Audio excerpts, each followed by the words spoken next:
Alors, prions avant de commencer. Seigneur, merci pour la grâce que tu nous fais de pouvoir être assemblés, Seigneur, pour entendre ta parole. Et merci, Seigneur, de nous instruire. Merci de nous faire entendre des choses que peut-être on n'a pas entendues, de nous faire voir des choses qu'on n'a jamais vues. Et merci surtout, Seigneur, d'utiliser ton serviteur pour pouvoir transmettre cette parole, Seigneur, et merci de couvrir par le Saint-Esprit, Seigneur, qui vraiment toujours présent, nous dit exactement ce qu'on a à dire et nous fait retrancher ce qu'on n'a pas à dire. Alors, merci, Seigneur, pour ta grâce. Dans le nom de Jésus. Amen. Il y a une fameuse citation de Blaise Pascal que je dis tout le temps, puis que plein de monde disent. C'est celle qui dit qu'il y a dans le cœur de l'homme un vide dont la forme ne peut être remplie que par Dieu. Eh bien, c'est pas ça la citation. Et puis, en la découvrant dans son vrai contexte, eh bien là, on comprend dans le fond, comment ça fait parfaitement avec le contexte d'une réflexion sur la joie du Seigneur. La citation dit « Il y avait autrefois en l'homme un vrai bonheur, dont il ne lui reste plus que la marque et la trace vide, qui laissait en vain de combler à partir de son environnement autour de lui, cherchant des choses sans l'aide qu'il n'obtient pas dans les choses présentes. Mais ceux-ci sont tous inadéquats, car l'abîme infini ne peut être rempli que par un objet infini et immuable, c'est-à-dire seulement par Dieu lui-même. Fait qu'on voit que c'est pas tout à fait le même contexte. Mais ça met la table, dans le fond, pour cette réflexion qu'on veut se faire sur la joie du Seigneur. C'est certain que la joie du Seigneur, en fait, merci beaucoup pour le chant, François, mais c'est pas celui-là que j'avais en tête. Mais moi, j'avais dans la tête, tu sais, la joie du Seigneur est ma force. Dans tous mes besoins, il me soutient. C'est celui-là que je pensais. Puis, c'est certain que quand on parle de la joie dans le contexte, par exemple, d'un chant aussi connu, par exemple, que celui-là, c'est qu'on se dit, ça va être un peu comme, tu sais, quand j'ai fait pour le repos, tu sais, on va commencer, trouver des définitions, on va partir, tu sais, mais ça s'est pas avéré comme ça. J'avais fait une bonne partie de mon message, puis tout d'un coup, je suis tombé sur un ouvrage qui a fait que j'ai été obligé de repenser un peu à ça. Alors, un parcours à partir de l'Ancien Testament jusqu'au Nouveau pour décrire la joie du Seigneur, mais je suis tombé sur une citation de C.S. Lewis dans un sermon qui s'appelle « Le poids de la gloire ». On nous dit de nous renier nous-mêmes et de prendre nos croix afin de pouvoir suivre le Seigneur, et presque chaque description que nous trouverons, finalement, si nous le faisons, contient un genre d'appel à un désir. Si, dans la plupart des esprits modernes, la notion de désirer notre propre bien et d'espérer sincèrement profiter de la jouissance de ce bien, c'est souvent considéré comme une mauvaise chose. Quand on veut des choses pour nous, quand on désire des choses pour nous. C.S. Lewis dit « Je soutiens que cette notion s'est glissée dans notre réflexion au fil de l'histoire par des gens comme Kant, puis les stoïciens, puis ça fait pas partie de la foi chrétienne.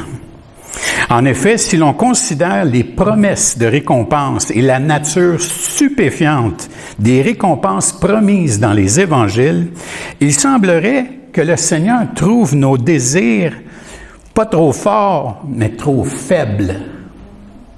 Nous sommes des créatures timides qui s'amusent avec l'alcool, le sexe et l'ambition quand on nous offre une joie infinie.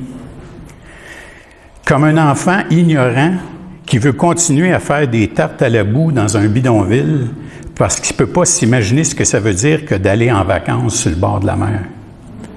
Nous sommes beaucoup, beaucoup trop facilement satisfaits. Cette première page de ce sermon-là de C.S. Lewis, je l'ai trouvé dans un livre de John Piper, qui est son livre original qui s'appelle en anglais Desiring God, Meditation on a Christian Hedonist, ou traduit librement, Désirer Dieu, méditation d'un chrétien hédoniste. Puis nous, hédoniste, ça a des connotations négatives. Mais la réflexion, Piper a fait une grande réflexion, je vais le citer à quelques reprises, parce qu'il a fait une grande réflexion sur cette idée de la joie. Comment est-ce que le croyant doit être habité de la joie du Seigneur et doit la poursuivre. Mais d'où ça lui est venu, ça? La définition, ici, Piper, il fait sienne, je recommence. La définition formelle de l'hédonisme, c'est celui qui se refuse aucun plaisir. OK? Ça, c'est la définition qu'on connaît. Mais Piper, en l'utilisant ici dans le contexte biblique, considère que la poursuite de la joie du Seigneur devrait être la priorité numéro 1 du croyant. On va élaborer ça. Piper, il dit que ce verset-là, ce commentaire-là que j'ai lu de C.S. Lewis a transformé sa vie complètement.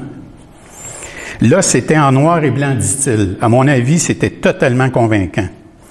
Ce n'est pas une mauvaise chose de désirer notre propre bien. En fait, le grand problème des êtres humains, c'est qu'ils en sont trop facilement satisfaits, comme mentionnait Lewis. Ils ne cherchent pas le plaisir avec la détermination et la passion qu'ils devraient. La recherche de la joie du Seigneur est, selon lui, la recherche la plus sérieuse qu'un croyant peut faire. Puis sa phrase clé, c'est « Dieu est le plus glorifié dans ma vie quand je suis pleinement satisfait en lui. » Je répète ça parce que c'est important là, de voir la nuance. Dieu est le plus glorifié, magnifié, loué dans ma vie quand je suis pleinement satisfait, que ma satisfaction est totale en lui, qu'il n'y a rien dans mon monde, il n'y a rien dans mon environnement qui me satisfait plus que Dieu. Et cette phrase-là est devenue l'origine de son ministère. Jonathan Edwards a rajouté une petite coche à ça, puis on va en venir au verset éventuellement, là, craignez pas. C'est que Jonathan Edwards disait « Dieu se glorifie non seulement lorsque sa gloire est observée, mais en plus lorsqu'on s'en réjouit. » Parce que c'est une chose que de voir l'œuvre de Dieu. On peut la voir, on peut la constater. Mais quand elle produit une joie, quand l'être humain qui est le croyant qui tout d'un coup réalise que Dieu vient d'intervenir, que Dieu intervient dans sa vie, puis que là, il s'en rend compte et que là, ça produit une joie,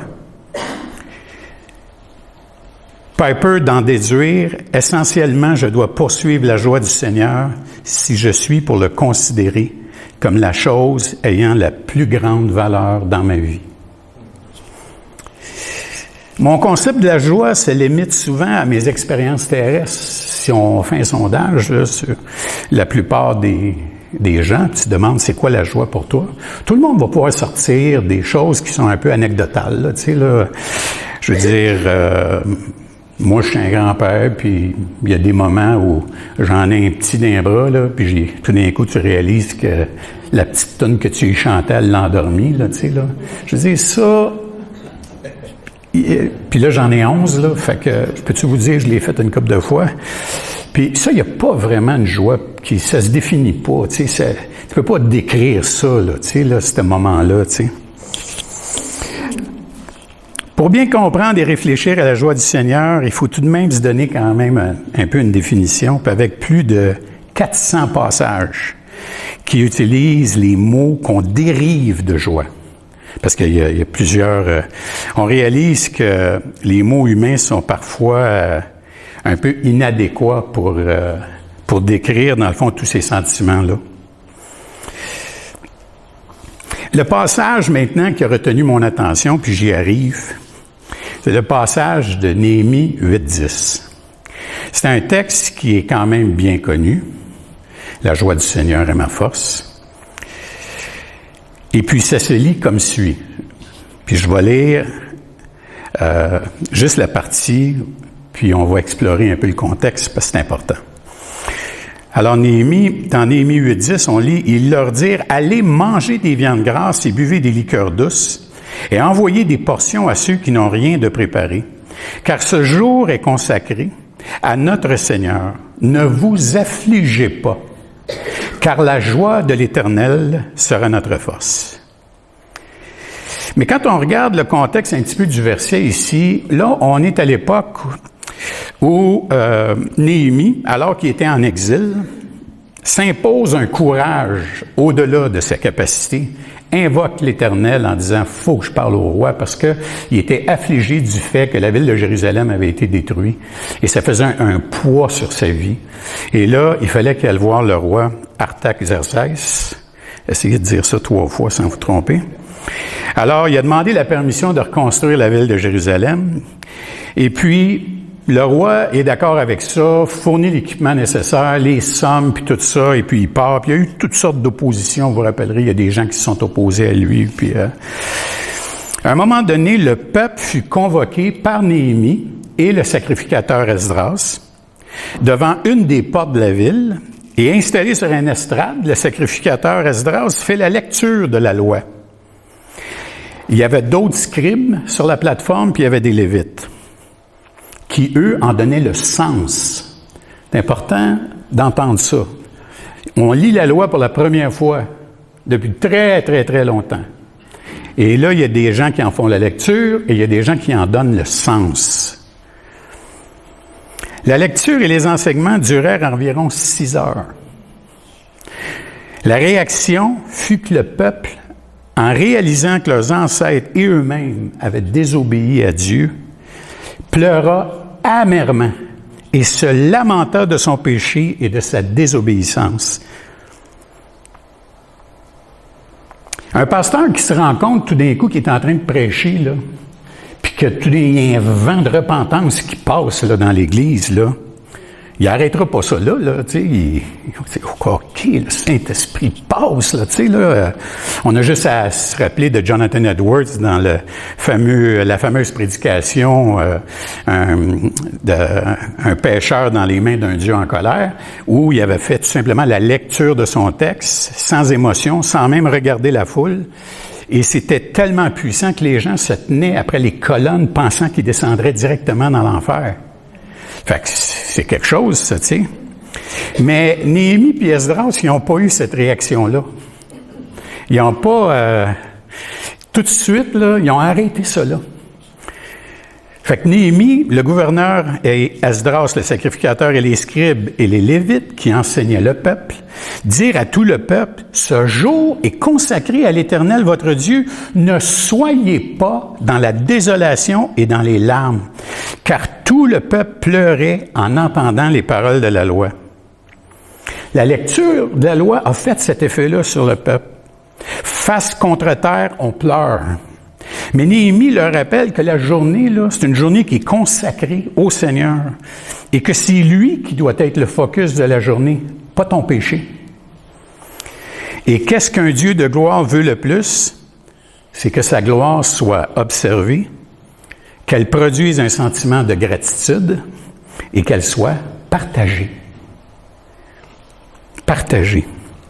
Ils leur dirent, allez, mangez des viandes grasses, je le répète. Allez manger et buvez des liqueurs douces et envoyez des portions à ceux qui n'ont rien de préparé, car ce jour est consacré à notre Seigneur. Ne vous affligez pas, car la joie de l'Éternel sera votre force. Les Lévites calmaient tout le peuple en disant, taisez-vous, ce jour est saint, ne vous affligez pas.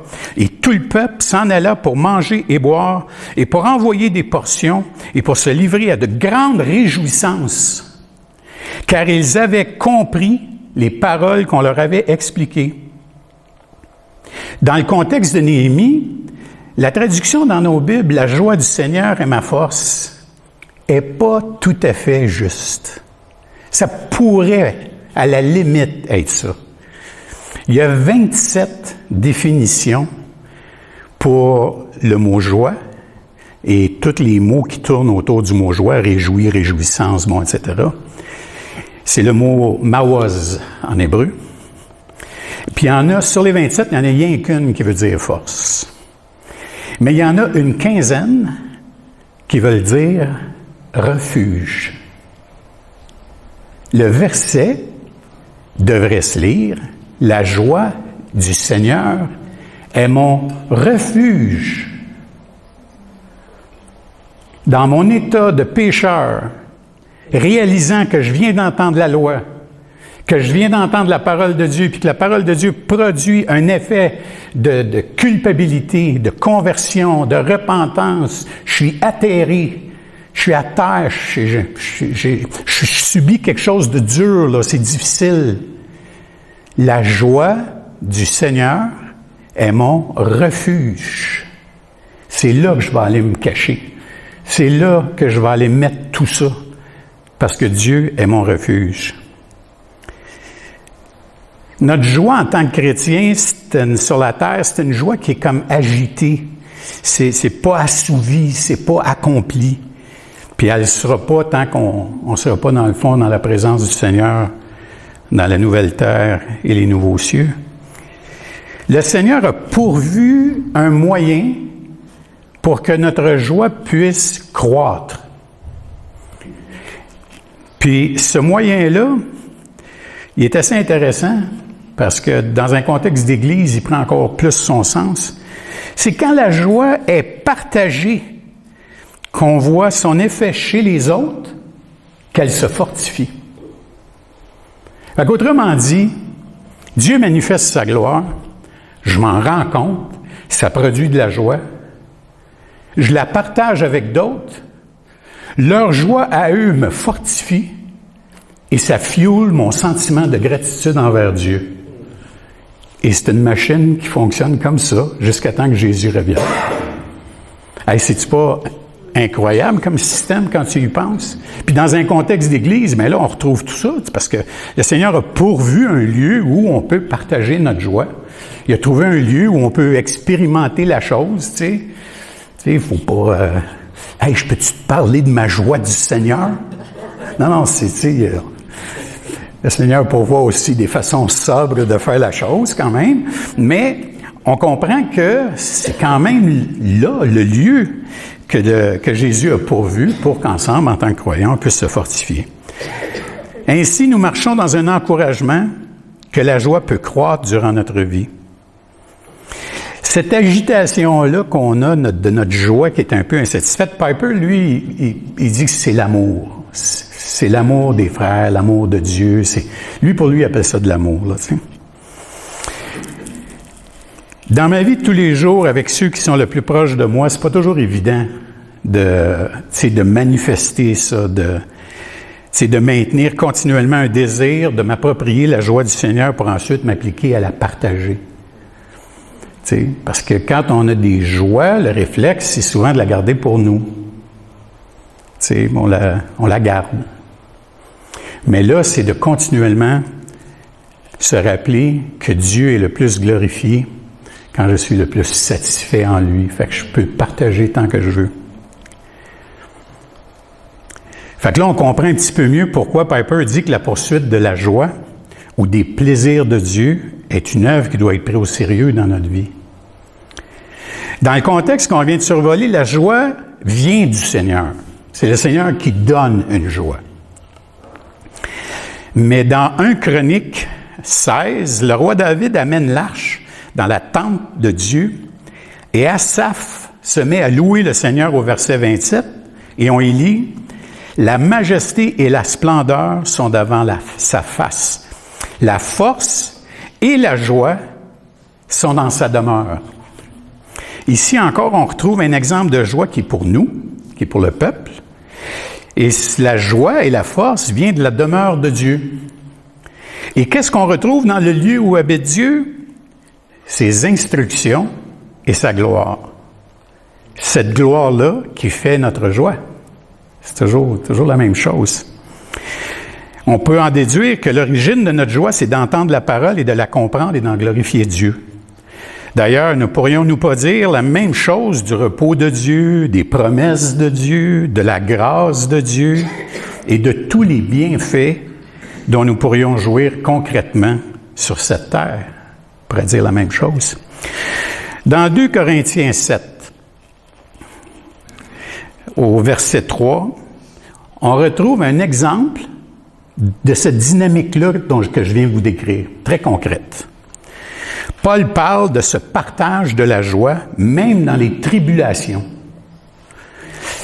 Et aussi dans le fait que les Corinthiens ont été attristés, eux aussi, des réprimandes que Paul leur a adressées. Ça ressemble étrangement au contexte de Néhémie 8:10, là. Ce n'est pas pour vous condamner que je parle de la sorte, car j'ai déjà dit que vous êtes, dans nos cœurs, à la vie et à la mort. J'ai une grande confiance en vous. J'ai tout sujet de me glorifier de vous. Je suis rempli de consolation. Je suis comblé de joie.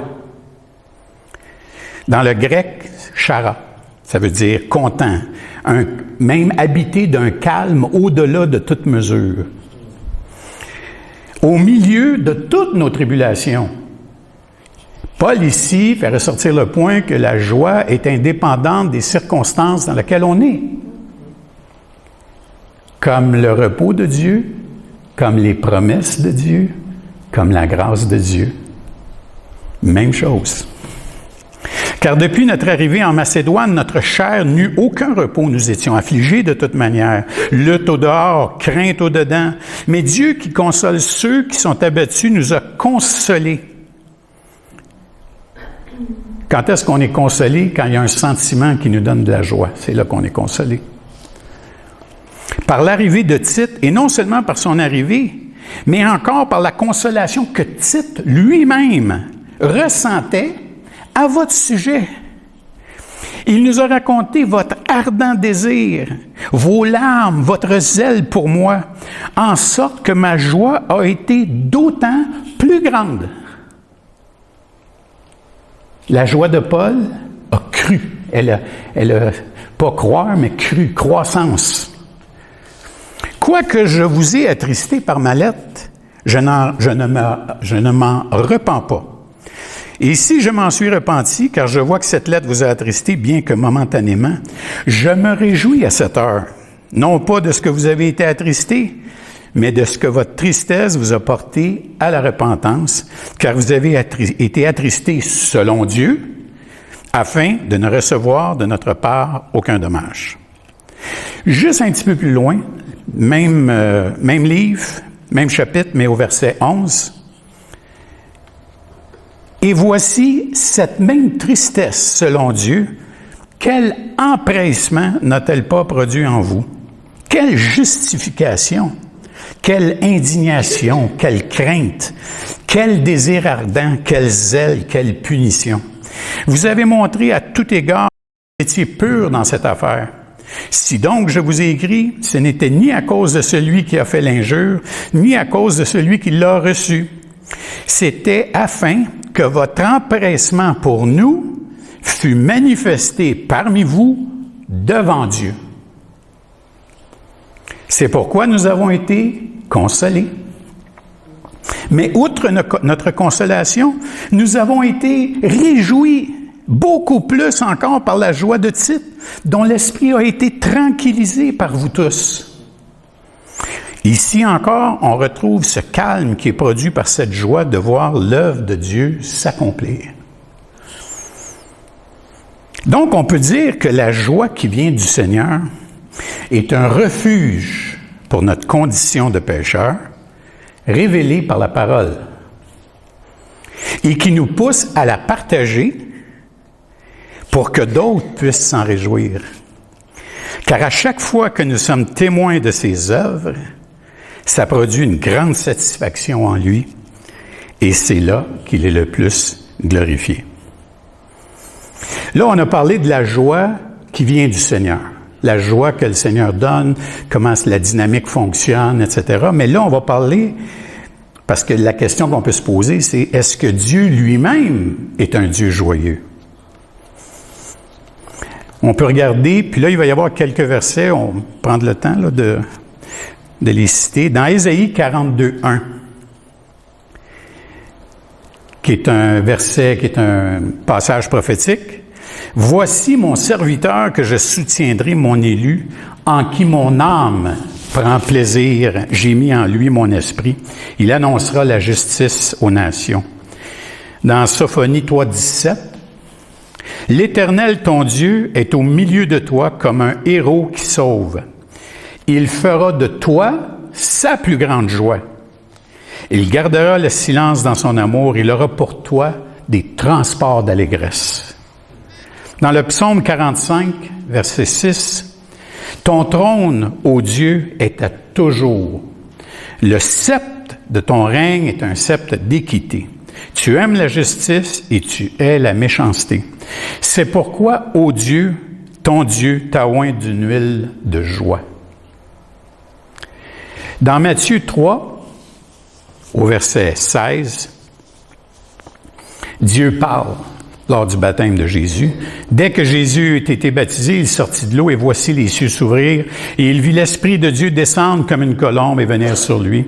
Et voici une voix se fit entendre des cieux, il fit entendre des cieux ces paroles. « Celui-ci est mon Fils bien-aimé, en qui j'ai mis toute mon affection. » Plus spécifiquement, peut-être concernant la joie, c'est dans Luc 15, au verset 4. Jésus parle de son œuvre. « Quel homme d'entre vous, s'il a 100 brebis et qu'il en perd une, ne laisse les 99 autres dans le désert pour aller auprès de celle qui est perdue jusqu'à ce qu'il la trouve. Et lorsqu'il l'a retrouvée, il la met avec joie sur ses épaules. Et de retour à la maison, il appelle ses amis pour partager cette joie-là. Ça, c'est mon commentaire. Et les voisins. Et il leur dit, « Réjouissez-vous avec moi, car j'ai retrouvé ma brebis qui était perdue. » De même, je vous le dis, il y aura plus de joie dans le ciel pour un seul pécheur qui se repent que pour 99 autres justes qui n'ont pas besoin de repentance. Dans Matthieu 25, au verset 23, Jésus utilise la parabole des talents pour parler de comment le suivre.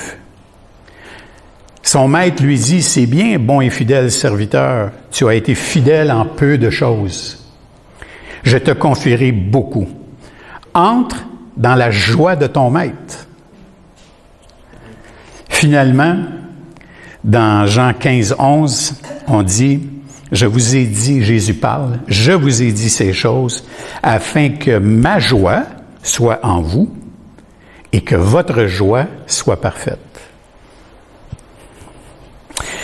Hébreux 12, au verset 1, on peut lire, « Nous donc aussi, puisque nous sommes environnés d'une si grande nuée de témoins, rejetons tout fardeau et le péché qui nous enveloppe si facilement, et courons avec persévérance dans la carrière qui nous est ouverte, ayant les regards sur Jésus, le chef et le consommateur de la foi, qui, en vue de la joie qui lui était réservée,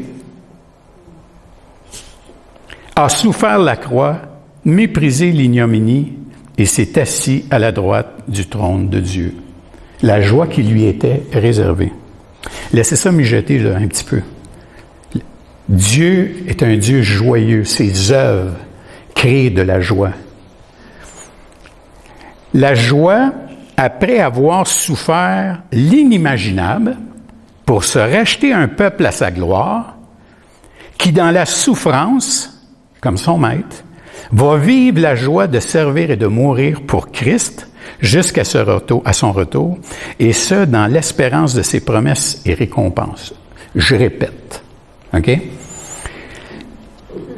La joie de Jésus, après avoir souffert l'inimaginable, pour se racheter un peuple à sa gloire, qui, le peuple, dans la souffrance, comme son maître, va vivre la joie de servir et de mourir pour Christ jusqu'à son retour. Et ce, dans l'espérance de ses promesses et de ses récompenses. La joie qui nous est réservée ici, c'est cette joie de connaître l'œuvre de Dieu dans nos vies, de connaître l'œuvre du Saint-Esprit dans nos vies, de la saisir quand elle passe, de la comprendre. Puis dès qu'on comprend ça, ça produit quelque chose en nous. C'est plus fort que nous. Qui n'a pas, par exemple, tu lis ta Bible fidèlement, puis tout ça, des passages que tu vois année après année, puis d'un coup, là, t'en lis un, puis là, tu saisis quelque chose. Et là, tu te rends compte que ça vient pas de toi. Ça vient pas de toi parce que tu l'as lu bien des fois, puis c'était juste des mots, puis c'était, tu sais. Mais cette fois-là, là, tu le lis, puis ça produit quelque chose. Et là, d'un coup, tu viens comme, wow! Puis là, ça produit une joie dans toi. Le premier réflexe qui vient dans ta tête, c'est à qui je peux le dire? À qui je peux le dire? Parce que tu veux le dire à quelqu'un. Fait que là, c'est de prier le Seigneur pour dire, mais Seigneur, je peux pas dire ça n'importe comment. Donne-moi un contexte, donne-moi une façon de pouvoir le partager, là, tu sais. Il y a énormément de versets dans l'Écriture qui parlent de joie, réjouissance, être content, être heureux, etc. La plupart d'entre eux ont tous en commun d'être le fruit de la bienveillance de Dieu envers nous. On dit, puis il y a un frère qui m'a demandé c'était quoi le contexte, mais c'est la condescendance de Dieu pour l'homme. Le supérieur qui se penche vers l'inférieur. Dieu ne nous devait rien. Donc, ils ont tous en commun d'être le fruit de la bienveillance de Dieu. La question qui demeure, c'est quelle sorte de joie poursuivons-nous? Est-ce que si je vous disais que vous pourriez expérimenter la joie la plus intense que vous avez jamais vécue, qui ne serait pas partant? Parce que la plupart d'entre nous, ce qu'on fait, c'est qu'on a quand même des moments dans nos vies qui ont été extrêmement joyeux. Fait que ça, c'est peut-être le barème. C'est peut-être, en anglais, on dit un benchmark, la référence. On part de là. Tu remontes dans ta tête, là, puis tu dis, hey, ça, là, un mariage, mon mariage, une naissance, tu sais, là, t'es là, t'essayes d'en mettre quelques-uns, là, pour voir lequel qui est comme le plus haut, là. Et là, tout d'un coup, je te dis, la joie la plus intense que tu auras jamais vécue dans ta vie. Quelque chose qui est là. Il n'y a pas personne qui va dire non à ça, tu sais. Mais si je vous disais que pour y arriver, vous allez devoir subir le rejet, des persécutions, des fausses accusations, la perte de vos biens matériels et possiblement la perte de vos vies. J'ai pas besoin de vous en dire plus. Vous avez compris. Et pourtant, c'est à ça que le Seigneur nous appelle. Le serviteur n'est pas plus grand que son maître. Comme Lois le disait au début, pas besoin d'avoir des besoins. Notre problème, c'est pas d'avoir des besoins, mais c'est d'en avoir des trop petits. Puis, il y a peut-être aussi une réflexion qu'il faut qu'on se fasse concernant, c'est pas juste nos besoins parfois qui sont trop petits, ou on n'en désire pas des plus grands, là, tu sais, on n'ose pas des plus grands. Mais c'est peut-être parce que on se contente d'une petite foi. Tu sais, je crois en Jésus, je crois dans son œuvre.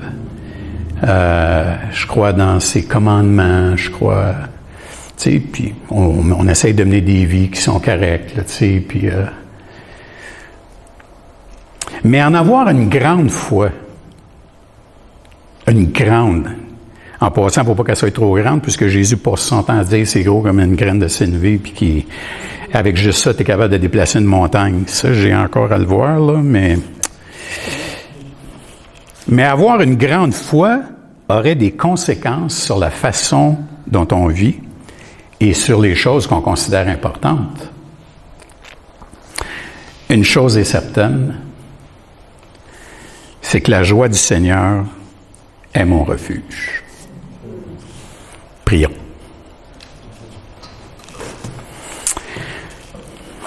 Seigneur mon Dieu, combien ta parole est profonde, Seigneur, profonde. Une chance qu'il y a des hommes qui ont passé avant nous, qui ont réfléchi profondément à ces choses.